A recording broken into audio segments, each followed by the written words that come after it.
Depois saiu seu irmão, com a mão agarrada no calcanhar de Esaú, pelo que lhe deram o nome de Jacó.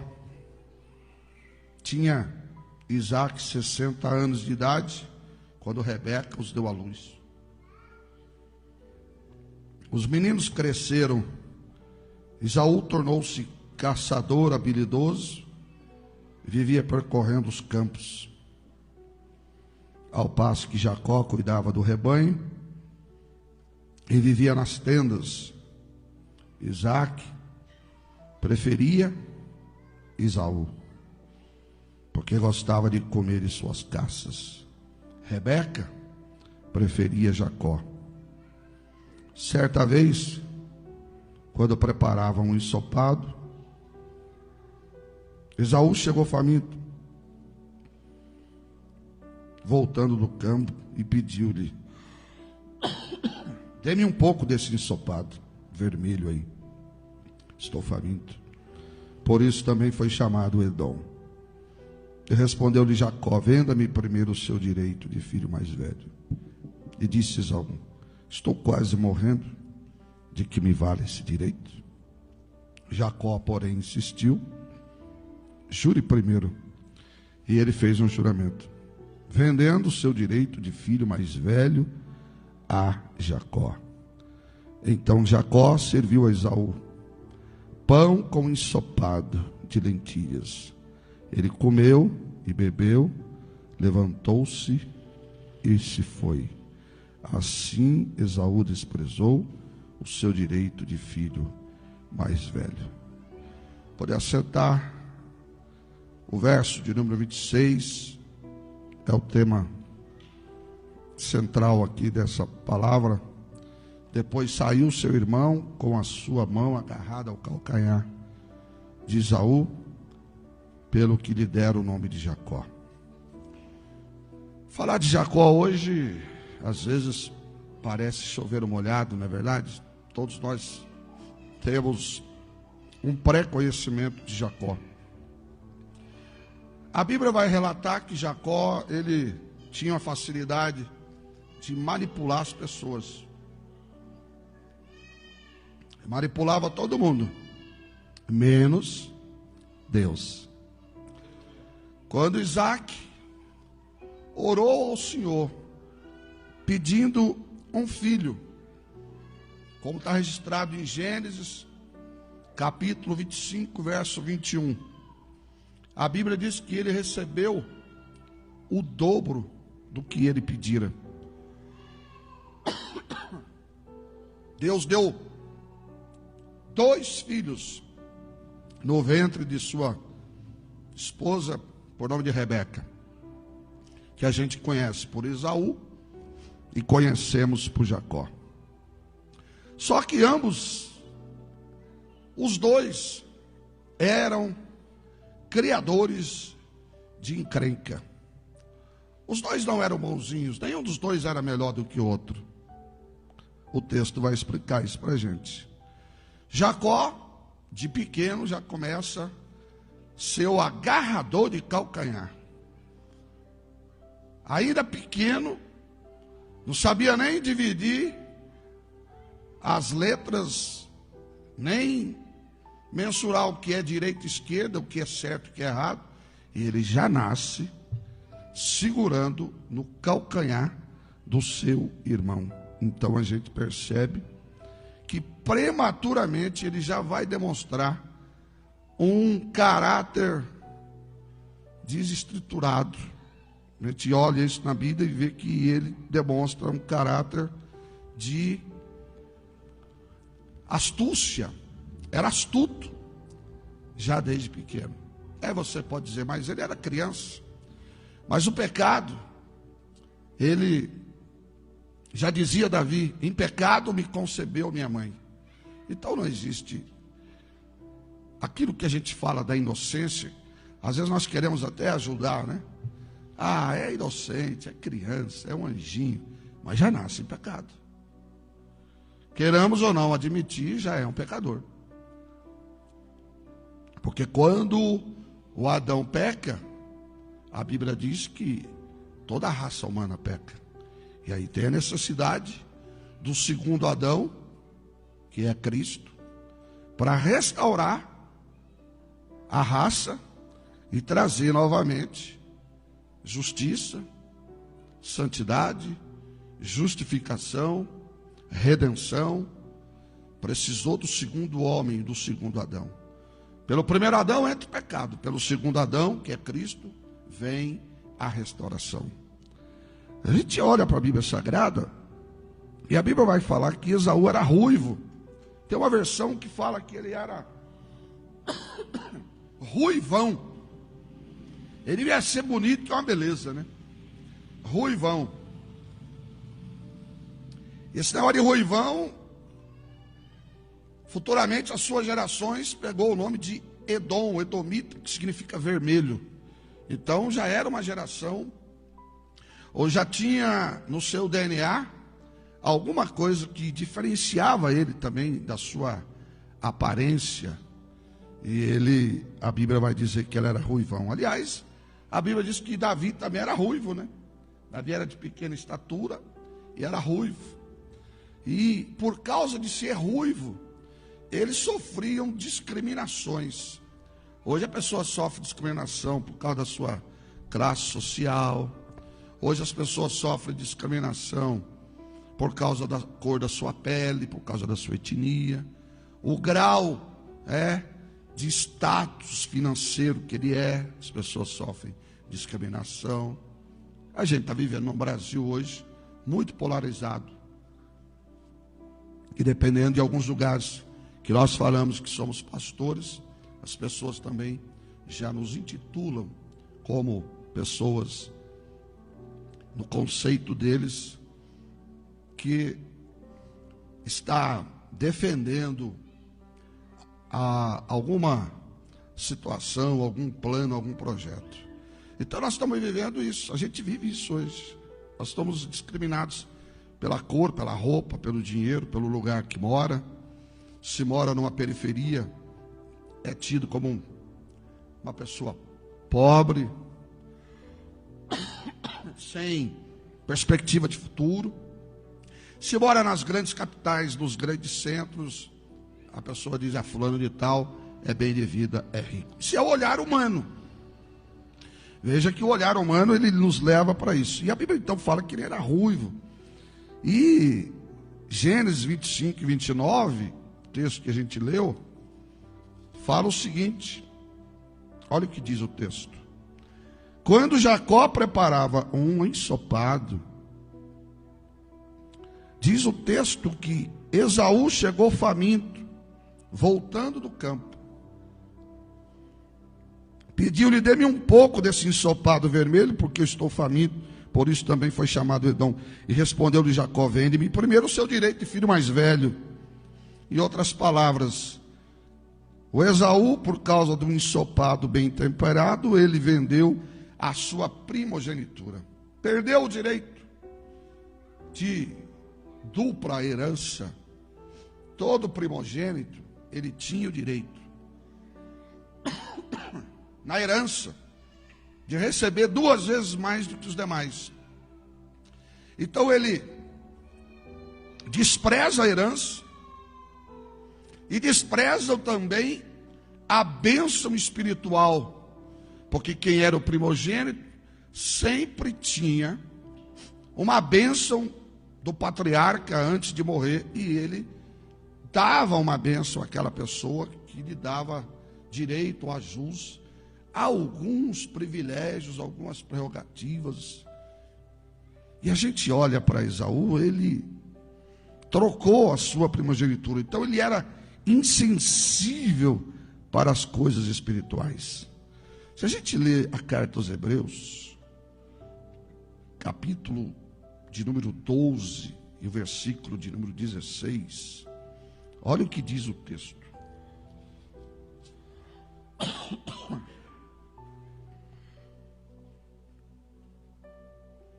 Que não haja nenhum imoral ou profano, como Esaú, que por uma única refeição vendeu o seu direito de herança como filho mais velho. Você está vendo? A Bíblia classifica Esaú como profano e como imoral, porque ele vendeu o direito de primogenitura por causa de uma refeição. Embora a Bíblia fala que Esaú fosse mais velho, a Bíblia também fala que Jacó era mais esperto. Jacó, o cérebro dele funcionava. Que tem gente que o cérebro não funciona. Você que está me ouvindo aí na internet, coloca o cérebro para funcionar. Que às vezes o cérebro não funcionando, a família, a sua vida, a sua casa, seu casamento, não dá certo. Porque o cérebro não está funcionando. Você já reparou que quando a gente vai falar de uma pessoa que não tem um comportamento lúcido, a gente diz assim, ó, o cérebro de fulano é desse tamanho.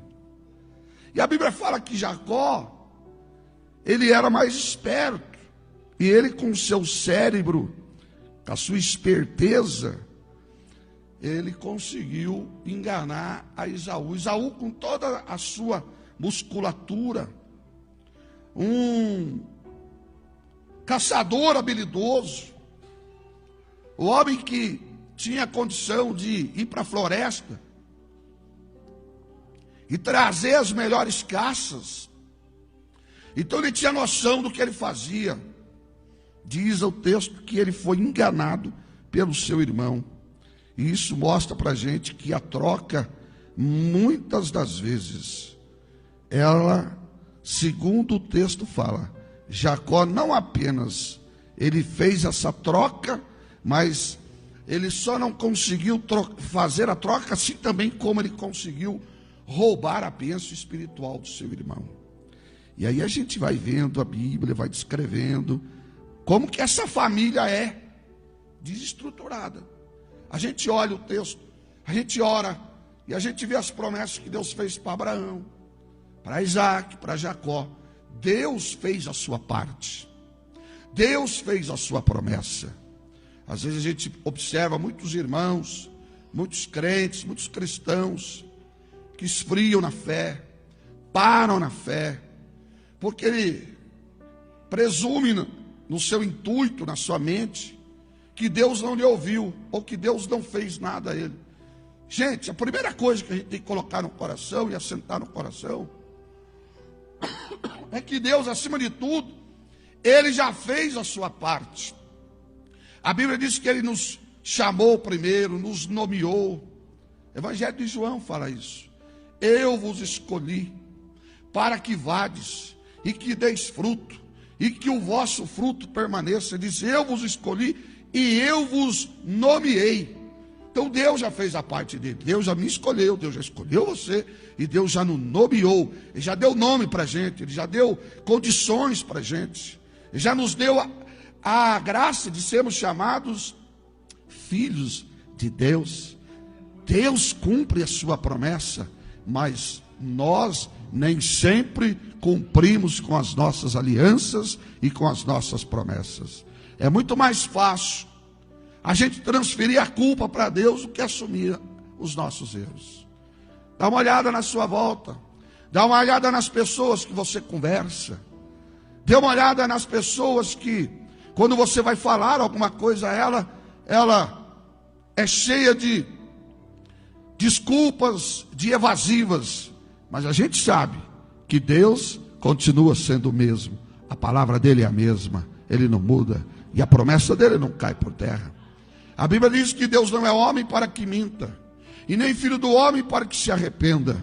Então, se Deus não é homem para que minta, nem filho do homem para que se arrependa, o que eu entendo disso? Primeiro, que a palavra de Deus, ela jamais voltará vazia, antes ela vai fazer o que lhe apraz. Então eu tenho que entender isso. Quando eu olho para a família de Jacó, a Bíblia vai descrever uma família desestruturada. Um pai, por nome de Isaac, complicado. Por que eu digo complicado? Porque ele mentiu também, assim como seu pai Abraão, quando desceu para o Egito, mentiu. A Bíblia diz que Isaac também mentiu. Então ele tinha um pouco na sua estrutura moral algo que não lhe permitia ser verdadeiro. Em um dado momento ele mentiu, ele fez algumas coisas que não devia. Ele também tinha seus problemas. E a Bíblia vai falar que a Rebeca, ela tinha suas preferências. A Bíblia fala que Rebeca tinha predileção por Esaú. Ela amava Esaú. Aliás, Jacó. Ela era mais achegada de Jacó. Confidenciava mais a ele, conversava mais com ele. E o seu pai Isaque, a Bíblia diz que ele tinha mais preferência por Esaú. Então eles demonstravam as suas predileções. Lá em casa eu tenho 3 filhos, e às vezes as noras, os filhos mesmo, eles falam assim: o preferido. Eles colocaram na mente que o meu preferido é o mais velho. E eu não consigo tirar isso da cabeça deles. E eu não consigo tirar isso da mente deles, que o preferido é o mais velho.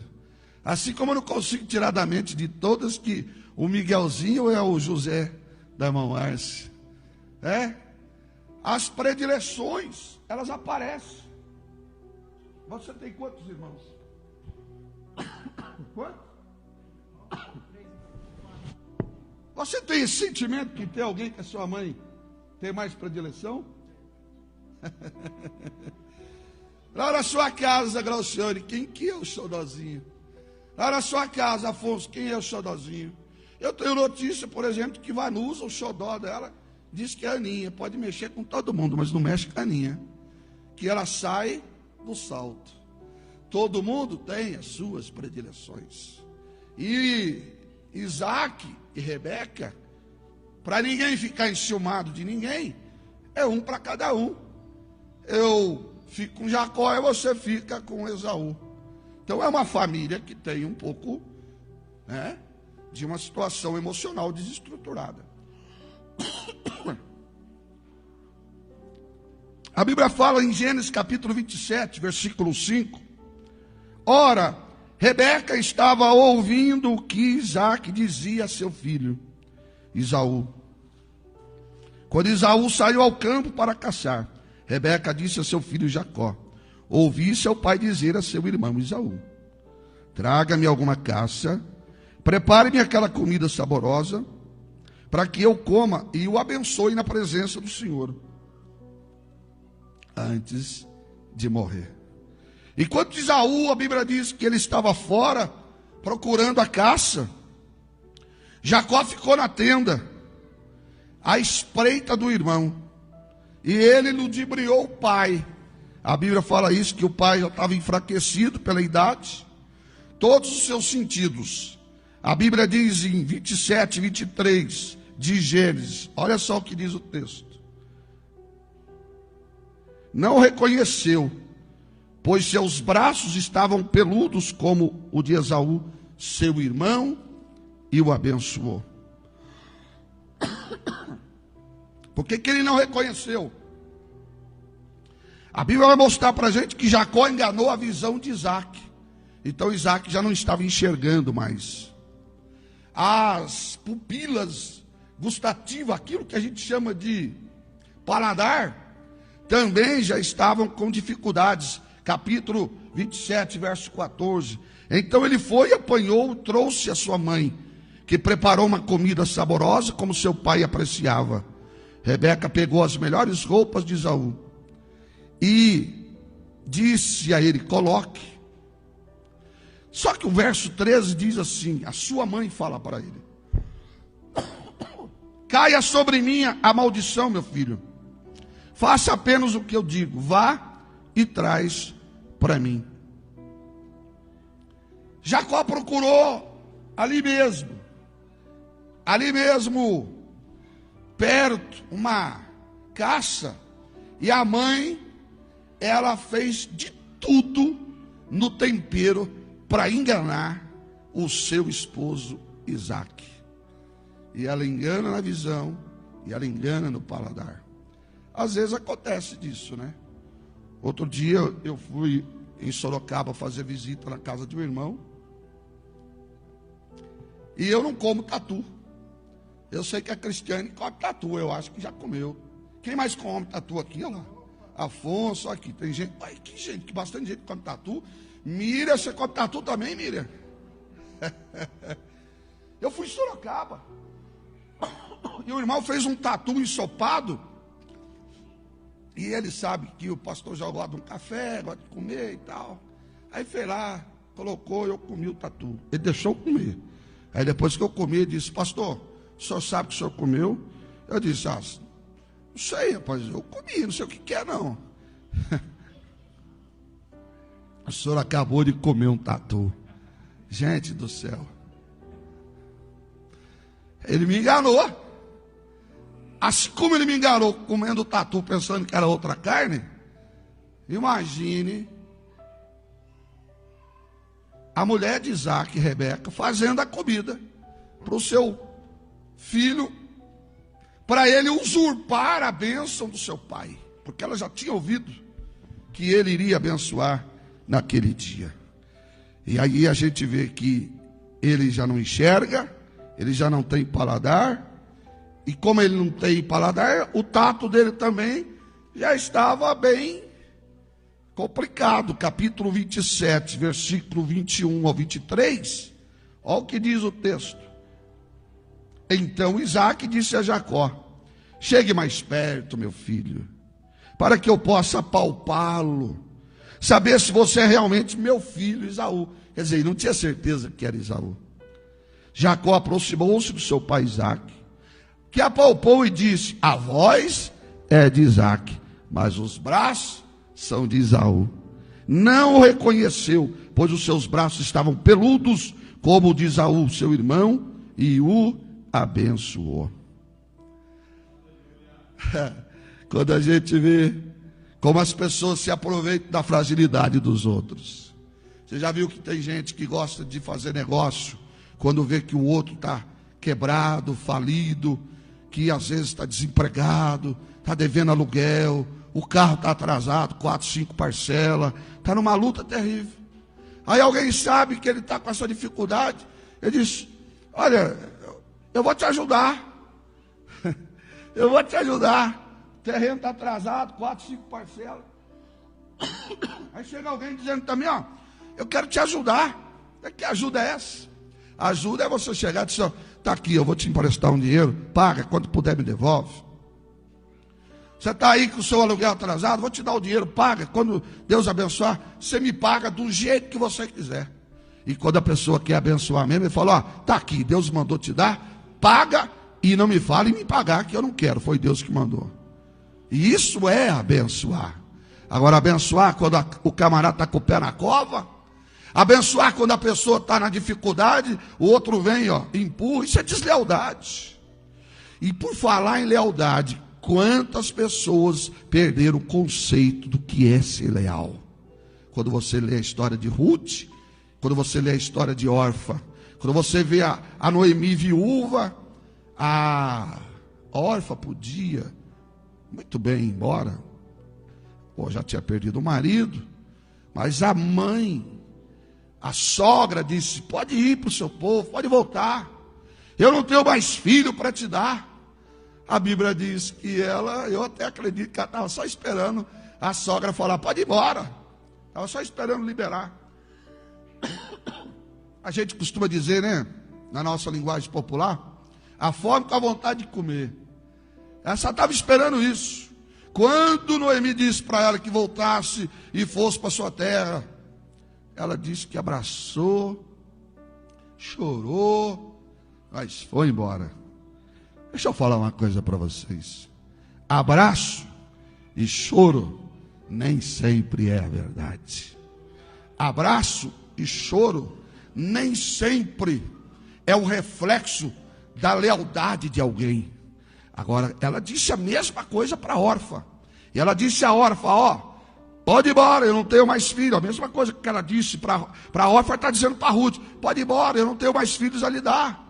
Aí diz o texto que Ruth falou a ela: insta-me o Senhor, não me insta a ir embora. Insta, estava pesquisando essa palavra, insta, é insistir, é mandar embora, vai embora, pode ir embora.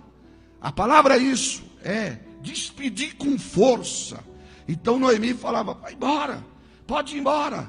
E Ruth disse assim para ela, o seu Deus é o meu Deus, o teu povo é o meu povo. Aonde tu fores eu irei, e aonde tu morreres eu morrerei. Eu não vou te abandonar.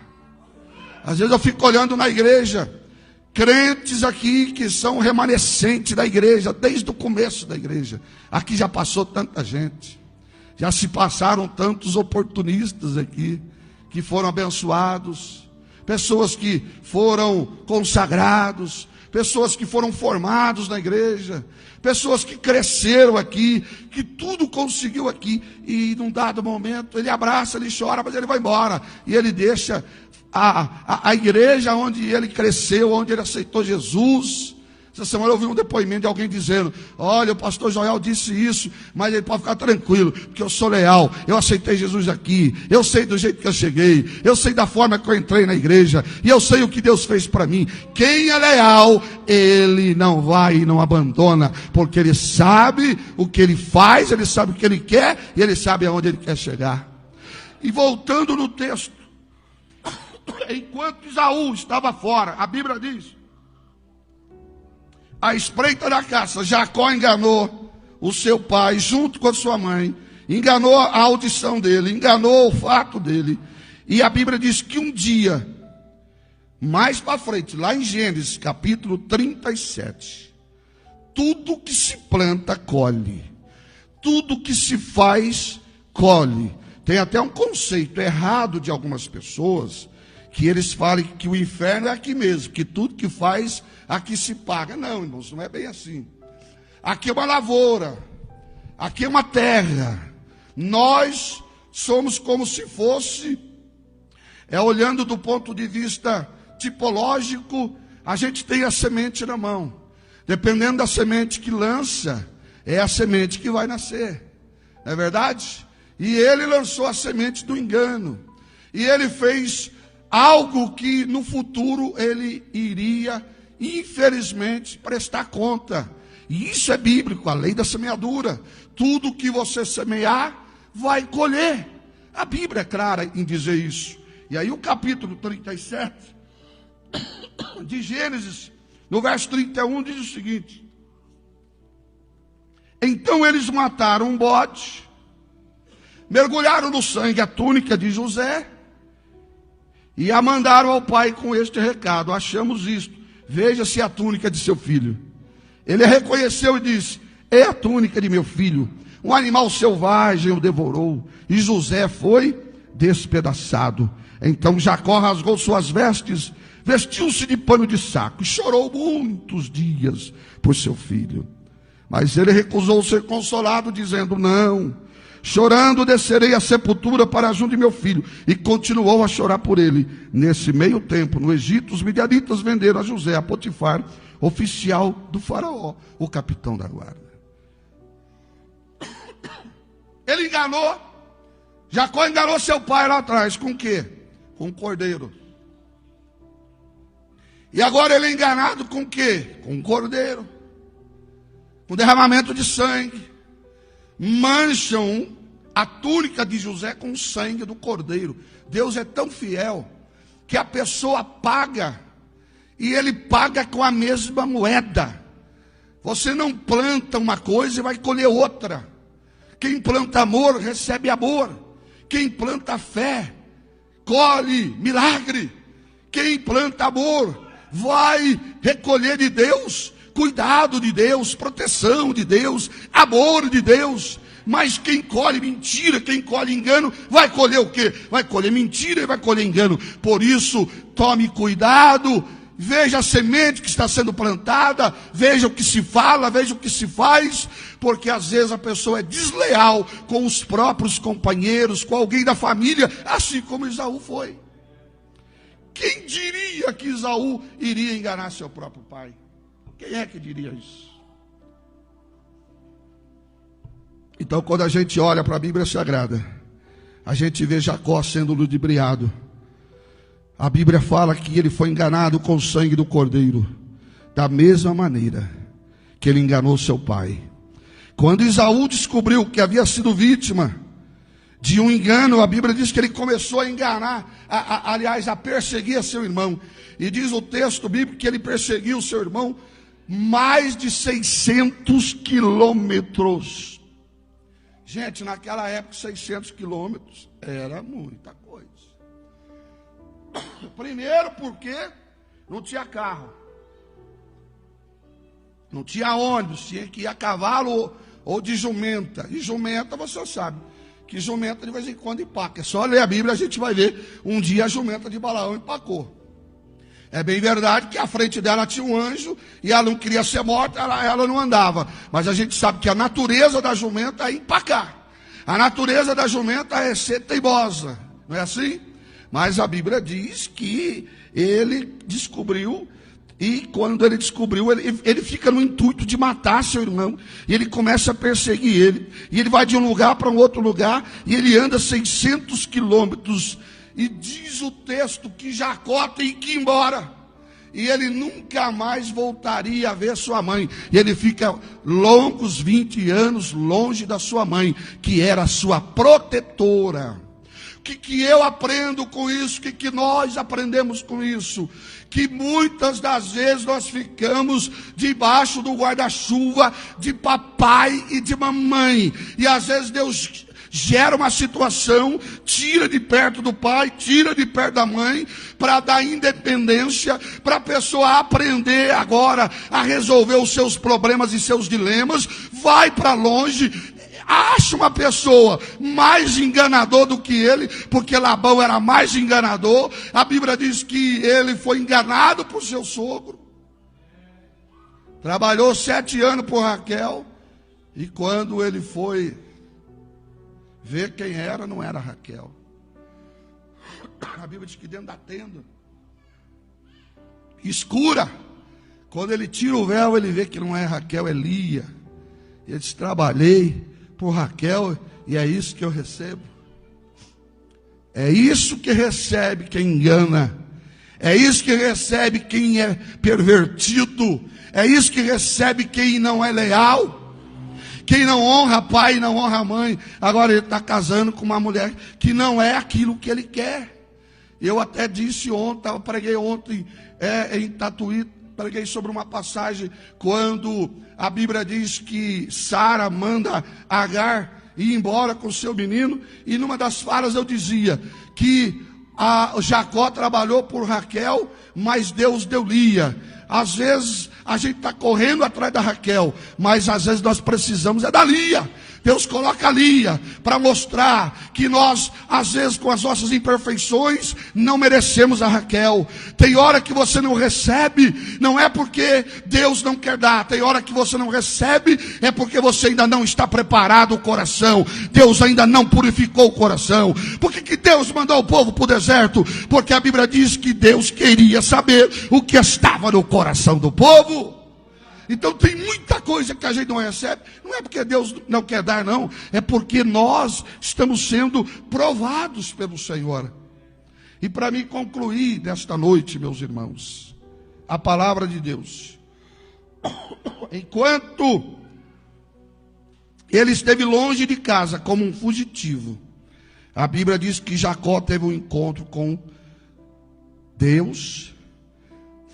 Ele teve um encontro com o Senhor, mas ele teve que conviver com o seu sogro, com a esposa que ele não queria, com o tio que era mais esperto. E depois de trabalhar 7 anos e mais 7 anos, é que ele consegue aquilo que ele queria. E aí eu vejo que um belo dia, Deus falou com Jacó.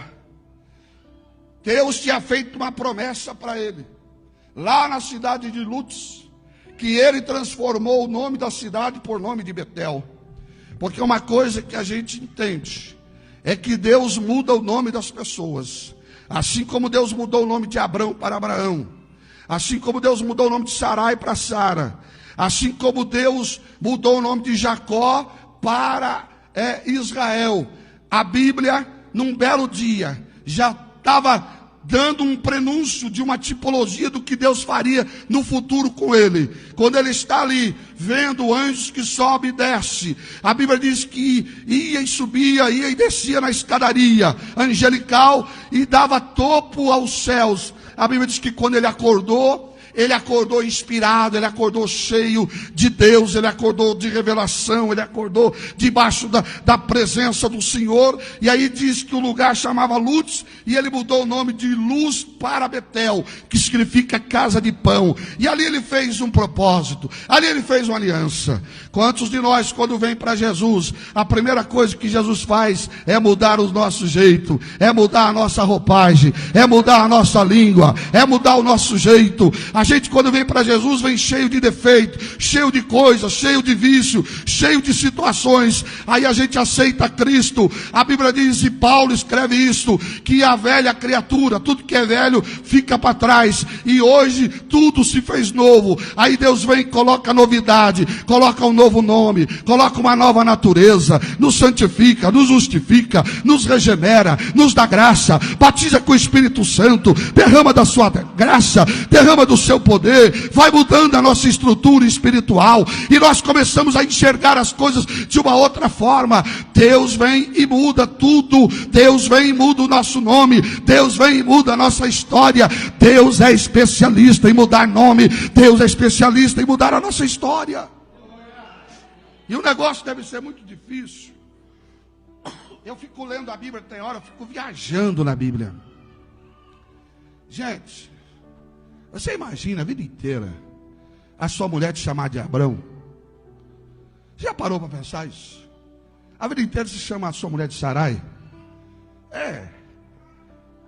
33 anos de casado, 35 anos vivendo junto. Márcio, e ela, Joel, Márcio, Joel, ele, Tânia, Gustavo. Aí um belo dia, Deus tira você do seu habitat, do seu convívio, vai mudar você, aí leva você para um lugar, ele destaca um anjo no céu, porque ele sabe que aquele ali vai dar trabalho. Diz, vai lá no Val de Jaboque, que eu tenho uma tarefa para ti, porque vai passar um moço que está descendo as montanhas de Gileade, e ele está com a família está indo na frente, e ele está dividindo a rota, está desviando a rota, ele vai passar por aqui. Às vezes você pensa que fazendo atalho, desviando a rota, Deus não te pega. Não tem atalho para Deus, não tem desvio de rota. Deus está ali esperando, o anjo esperando, como a jumenta ficou esperando ali, aquele homem lá, o Balaão. Não adianta, ninguém foge do propósito de Deus, ninguém consegue fugir daquilo que Deus quer. Nós não manipulamos a Deus, Deus não é comprável, nós não compramos a Deus. Existe agora uma preocupação no Brasil das eleições terem sido compradas, de gente vender o seu voto, de gente vender a sua identidade, a sua lealdade.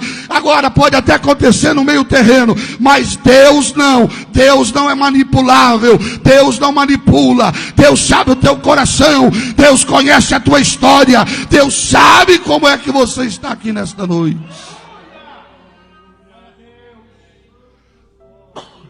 Eu fico pensando, por que será que Deus,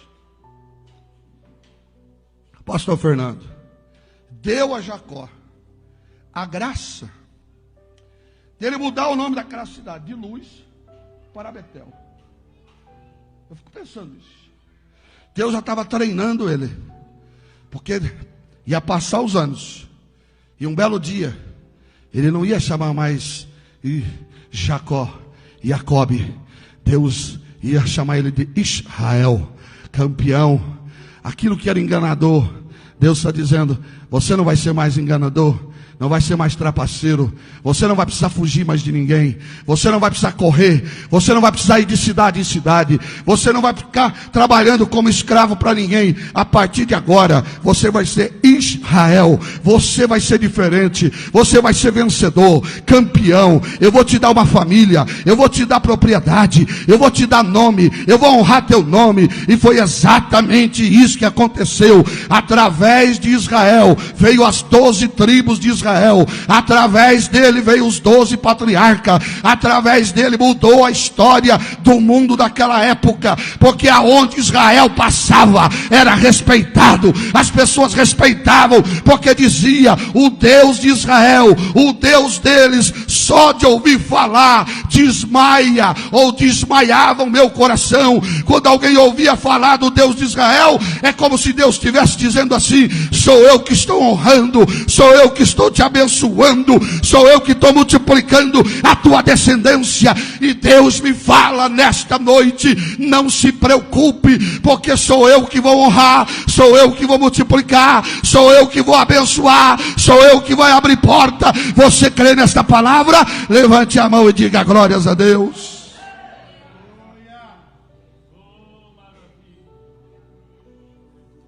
As virtudes do homem que serve a Deus são diferentes. Qual seria a sua reação se Deus dissesse para você voltar lá naquele lugar aonde você aceitou Jesus? Porque é basicamente isso que acontece com Jacó. Foi lá em Luz, foi lá em Betel que ele teve um encontro, e foi lá que ele fez uma aliança. E a aliança dele qual foi? Se Deus me abençoar, e me der pão para comer, roupa para vestir, e me guardar, me abençoar, eu darei o dízimo de tudo ao meu Senhor. Quantas promessas e quantas alianças você fez quando você aceitou Jesus? Eu vou ganhar almas, eu vou ser crente, eu vou jejuar, eu vou obedecer a palavra de Deus, eu vou servir ao Senhor da melhor maneira que eu puder. Quando lá no Val de Jaboque, que Deus muda o nome, Deus diz para ele: agora você precisa voltar lá em Betel. E aí eu estava lendo a Bíblia, lá no livro de Apocalipse, no capítulo 3, versículo 3. E vou concluir aqui. Fique de pé em nome de Jesus.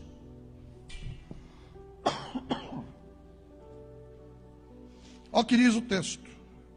Apocalipse 3 e 3. Ao anjo da igreja que está em Sardes, estas são as palavras daquele que tem os 7 Espíritos de Deus e as 7 estrelas. Conheço as tuas obras. Você tem nome de que está vivo, mas está morto.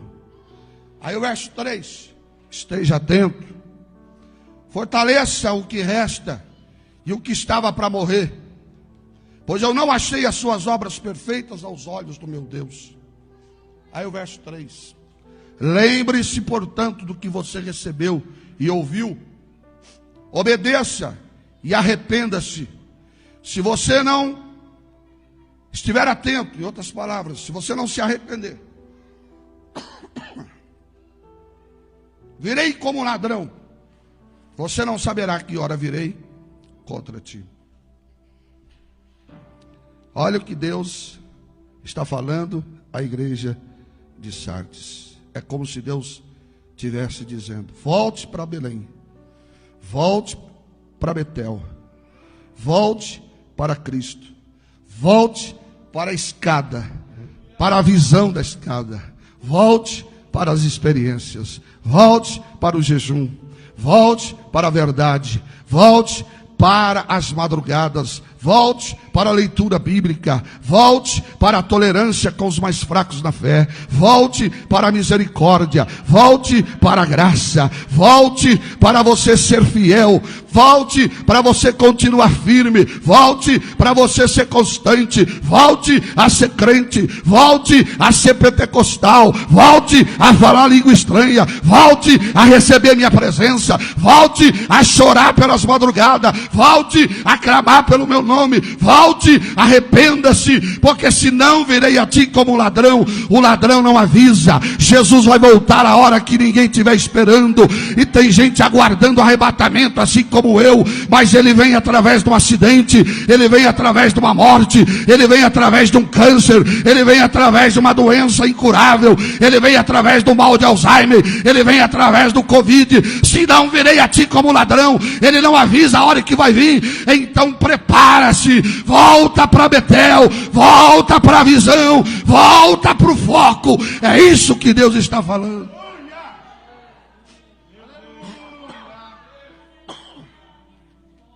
Essa mensagem que Deus colocou no meu coração é para dizer o seguinte: não vale a pena servir a Deus de qualquer maneira, de qualquer forma. Não vale a pena servir a Deus do jeito que você pensa que está perto, que você pode servir. Tem pessoas que não dão valor à comunhão da igreja. Paulo escreve aos Coríntios: quando vocês forem cear, quando vocês estiverem juntos, esperai uns pelos outros. E está dando a importância à comunhão, à koinonia, à parceria, a compartilhar, ao companheirismo, a você estar junto. Você precisa entender que você precisa ser mais companheiro, você precisa ter parceria, você precisa ter comunhão, você precisa ser mais amável, mais afável. Tudo que é de boa fama, a Bíblia diz, faça. Você precisa continuar fazendo as coisas das quais lá no início da nossa fé nós fazíamos. Buscar ao Senhor, orar a Deus. Eu estou aqui pensando,